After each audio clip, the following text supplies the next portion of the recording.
si l'IA que vous utilisez tous les jours était déjà capable de lancer une cyberattaque ou de vous mettre à l'abri d'un ouragan, cette semaine, on a des signaux très clairs. Les modèles deviennent à la fois plus puissants, plus utiles et suffisamment risqués pour que certains soient carrément mis sur pause.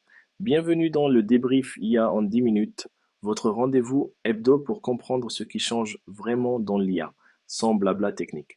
Aujourd'hui, on va parler d'un modèle d'OpenAI jugé trop dangereux côté cyber, de Google Maps qui se transforme en véritable agent capable de réserver à votre place, de ChatGPT qui s'ouvre en illimité, d'Anthropic qui dessert un peu les verrous sur la biologie et d'un modèle météo de DeepMind qui pourrait sauver des vies. On démarre tout de suite. On commence avec OpenAI qui appuie sur le bouton pause pour son modèle Astra. Le 7 août, OpenAI explique que ses premières évaluations internes d'Astra ne permettent pas d'exclure un niveau de capacité cybercritical dans son Preparedness Framework. En clair, dans certains scénarios d'usage détourné, Astra pourrait être suffisamment performant pour aider à des attaques ou des opérations cyber très sensibles. Résultat, OpenAI met en pause les activités internes sur ce modèle tant qu'il ne passe pas une série de contrôles de sécurité renforcés. Pourquoi c'est majeur? D'abord, parce qu'on parle d'un modèle encore inédit. OpenAI choisit de freiner avant le lancement public. Ça veut dire que, pour la première fois, la barre de sécurité est suffisamment haute pour stopper un produit potentiellement très rentable. Ensuite, parce que le message au marché est clair. Performance seule ne suffit plus. Il faut prouver que le modèle ne devient pas un outil de cyber-offensive clé en main. Pour vous, côté business, si vous déployez des LLM avancés, l'exigence de cybersureté va monter. Audits, tests, red team, politiques d'usage vont devenir la norme, voire un argument commercial. Côté régulation et réputation, les dirigeants ne pourront plus dire on ne savait pas.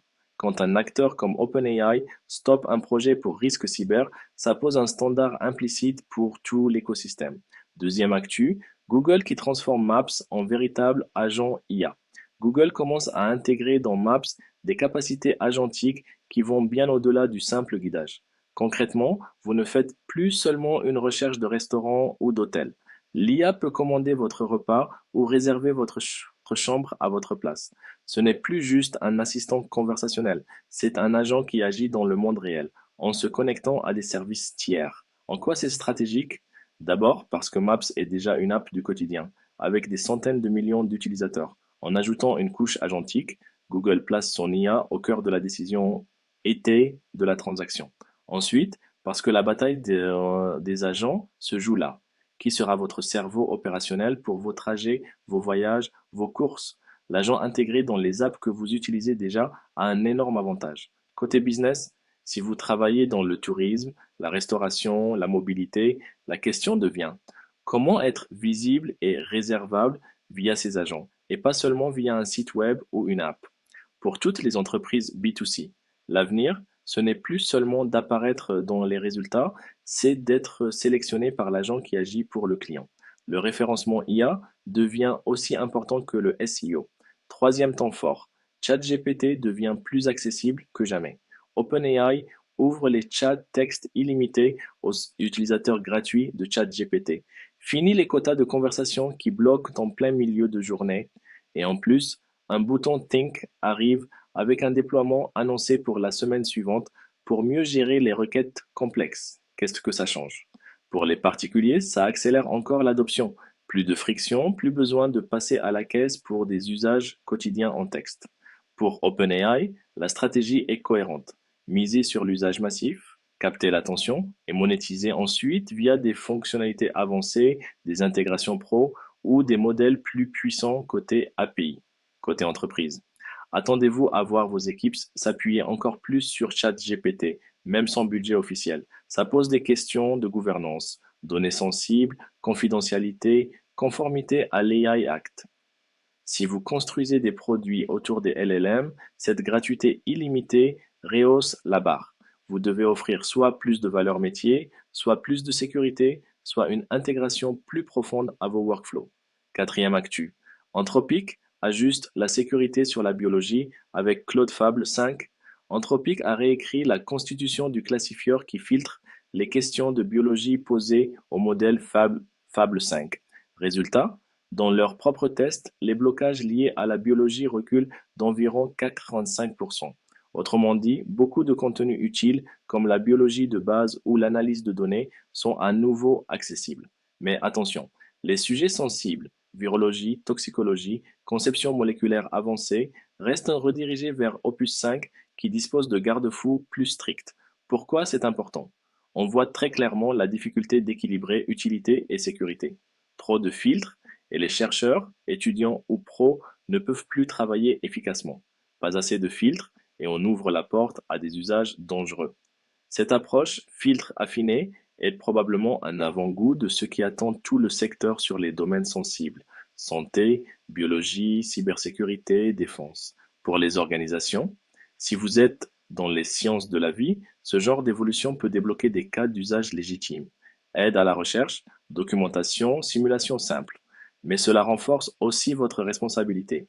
Il faudra définir en interne ce qui est acceptable ou non avec ces outils, surtout dans un cadre réglementaire qui se durcit. Cinquième et dernière actu, Google DeepMind frappe fort avec WeatherNext.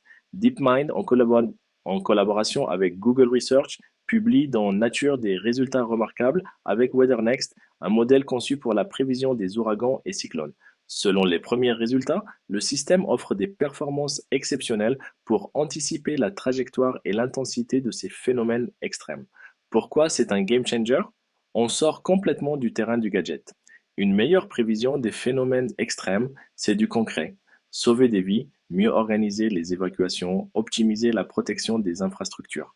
C'est aussi la démonstration que les modèles fondations, proches des grands modèles de langage dans leur philosophie, peuvent apporter des gains spectaculaires dans des sciences dures, au-delà du texte et des images. Pour le monde économique, secteurs assurance, énergie, logistique, agriculture, un tel modèle peut transformer la gestion du risque climatique et les modèles économiques associés.